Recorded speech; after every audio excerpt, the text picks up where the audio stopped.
Anticipating a spike in Oregon healthcare insurance costs. Brokers talk about a health insurance tax break. News 10 at 11 starts now. You're watching News 10, your connection in Southern Oregon and Northern California.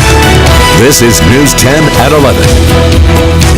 Good evening, I'm Dave Rurange. Thanks for joining us. The cost of health insurance is expected to increase next year. News 10's Ashley Carrasco reports on how you can be missing out on a discount in tonight's top story at 11. The state will announce final rates July 1st. Congressman Greg Walden hosted a roundtable to address opioid addiction in Medford. He says in Salem he plans to establish a task force to help manage chronic pain, reduce the overprescribing of opioids, improve and increase access to treatment, and increase resources for overdoses. Jackson County Health and Human Services wants to improve education programs. Disabled woman Janet Hawes has been put back out on the streets in Grants Pass. Gospel Rescue Mission asked her to leave, saying she violated the agreement she signed before moving in. Hawes says she was given too many chores and they piled up. It was hard for her to do them because of her disability. Coordinator from the Gospel Rescue Mission says residents must work to live there, making it different from other gospel missions around the country, but they assign chores conducive to the residents' skills and abilities. New at 11, Ashland Police launching some new initiatives to further their transparency with you.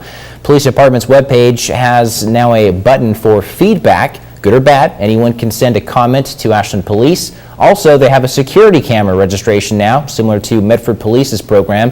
And Ashland Police will publish the department's policy manual on its webpage. It's supposed to serve as a guide for everything Ashland Police does. Following up on cyberbullying, it's an issue across the nation and in our region. Talent Middle School says it deals with about 15 anonymous social media pages that make fun of or bully students every year. Therapists say cyberbullying can have long-lasting effects on a person. They can have trouble with relationships, feeling any kind of positive sense of self, alcohol or drug problems, or even suicide. And also following up on a Medford career school where former students say staff would insult them online.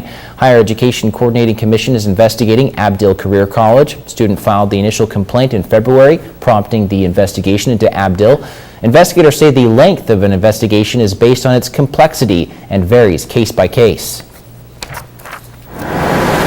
It's a battle law enforcement have dealt with for years, guns getting into the hands of criminals.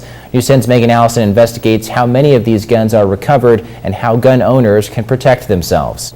If you plan on buying a gun and want to make sure it's not stolen, the Jackson County Sheriff's Office says go to a licensed firearms dealer to make sure the transaction is done by the book.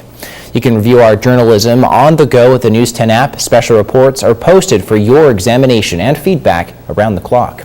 Rain overnight, but it will end. News 10 meteorologist Milt Radford has a quick look at your weather. Milt. Donald Trump is now the last man standing in the Republican race for the White House. Trump emerges as the party's presumptive nominee after 16 other contenders dropped out, the latest one today. News 10 national correspondent Craig Boswell has the latest from Washington. Donald Trump will be the Republican Party's first nominee since Dwight Eisenhower to run for president with no political experience. Trump told Fox News tonight that he'd consider former candidates Dr. Ben Carson, New Jersey Governor Chris Christie, and former New York Mayor Rudy Giuliani for cabinet positions.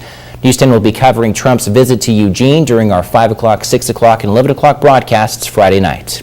Still ahead tonight on News 10 at 11, celebrating May the 4th in Ashland. Now we made it up to the Star Wars party. How they celebrated, and a look at another party that had legal issues with Lucasfilm coming up. Fairly warm forecast, but we do have to keep an eye on those thunderstorms the next couple of days before we get to the sunnier weather this weekend. And there was times the rain intermittently would come down and it would come down hard and then light sprinkles, but our reservoirs are full, they're getting full, and that's good news. Very close to that, yeah. All right, thanks so much, Milt. We'll be right back with more News 10 at 11. Happening now, Star Wars parties. May the 4th has become known as Star Wars Day, hence may the 4th be with you. The force was strong at the Ashland Armory tonight, especially during the lightsaber disco dance party. Guests showed off their Galactic Empire knowledge and how to become a beloved Star Wars character. Legal issues affecting a May the 4th event in Northern California. It had to change the theme of its celebration because of a cease and desist letter from Lucasfilm. Doug Johnson has the story. So do you think Lucasfilm went too far on the nonprofit legalities? Follow News 10 on Facebook and Twitter and weigh in. Coming up on News 10 at 11, from worst to first in only one season. Remember Leicester, it'll stand for something, won't it? Doing a Leicester, it'll become a verb.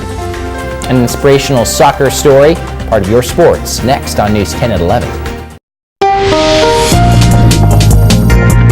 All right, as we wrap up May the 4th, Star Wars Day, Milt, Yes. as you know. Right. All right, I thought I'd show you what's going on Twitter. One of the top tweets actually coming from the White House showing President and First Lady dancing with C-3PO and others. This is my favorite song. Ooh, they got moves.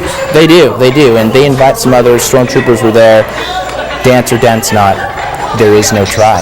That's good. Not bad. What if it's hot in those costumes? I bet it is. I bet it is, especially on a week that you're about to forecast. Right. Well, for us, we still have a few thunderstorms in our forecast for tomorrow and Friday. In fact, Friday afternoon, there's a slight chance some of these could be elevated to severe status. And then this weekend, though, we get back to some mostly sunny skies and warm temperatures headed our way. I can dance to that. There you go. All right, thank you, Milt, and thank you for watching News 10 at 11. Have a great night.